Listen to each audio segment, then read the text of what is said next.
তুমি কে আমি কে রাজাকার রাজাকার এই স্লোগান নিয়ে উত্তাল বিশ্ববিদ্যালয় ক্যাম্পাস এবং বিভিন্ন সামাজিক যোগাযোগ মাধ্যম। রাজাকার শব্দ নিয়ে সরকারি নেতারা ও মন্ত্রীরা বিরূপ প্রকাশ করলেও ঢাকা বিশ্ববিদ্যালয়ের আইন বিভাগের অধ্যাপক ডক্টর আসিফ নজরুল একটি পোস্ট সামাজিক যোগাযোগ মাধ্যমে তিনি প্রকাশ করেন। সেখানে বলা হয়েছে, তুমি কে আমি কে রাজাকার রাজাকার।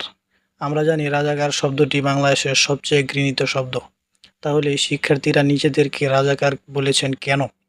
উত্তর: কেউ একজন আন্দোলনরত শিক্ষার্থী সমাজকে রাজাকার বলেছে। এই প্রতিবাদে সীমাহীন দুঃখ কষ্ট বুকে নিয়ে বেকারত্বের অভিশাপে অর্জিত অধিকার বঞ্চিত শিক্ষার্থী সমাজের নিজেদেরকে এই রাজাকার বলাটা যে একটা শক্তিশালী আইরনি, অনেক বড় একটি প্রতিবাদ।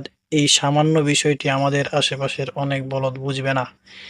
এই সামান্য জিনিসটি বোঝার জন্য মাথায় কিছু তো জ্ঞান থাকতে হয়। যে বক্তব্যের কারণে শিক্ষার্থী জনতা এখন আন্দোলনমুখী। তার মানে কি মুক্তিযোদ্ধার সন্তান নাতিপুতিরা কেউ মেধাবী না? যত রাজাকারের বাচ্চারা নাতিপুতি হলো মেধাবী, তাই না? কোঠা বিরোধী আন্দোলন হঠাৎ করেই ছড়িয়ে পড়ে। রবিবার মধ্যরাতে সামাজিক যোগাযোগ মাধ্যমে খুবই দ্রুত ছড়িয়ে পড়ে মুক্তিযোদ্ধা কোঠা এবং রাজাকার ইস্যু ঘটনাটি।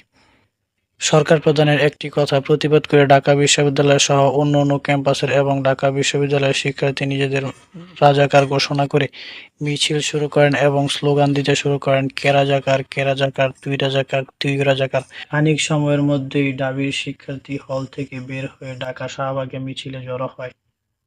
এছাড়াও ঢাকার বাইরে বিভিন্ন বিশ্ববিদ্যালয় ও ক্যাম্পাসে শুরু হয় আন্দোলন ও বিক্ষোভ। মিছিলের সাথে রাস্তায় নেমে আসে শিক্ষার্থীরা। স্লোগান দিতে থাকে, তুমি কে আমি কে রাজাকার রাজাকার। এছাড়াও আরো বিভিন্ন স্লোগান দিতে থাকে শিক্ষার্থীরা। শিক্ষার্থীদের মিছিল নিয়ে চলছে নানা আলোচনা ও সমালোচনা।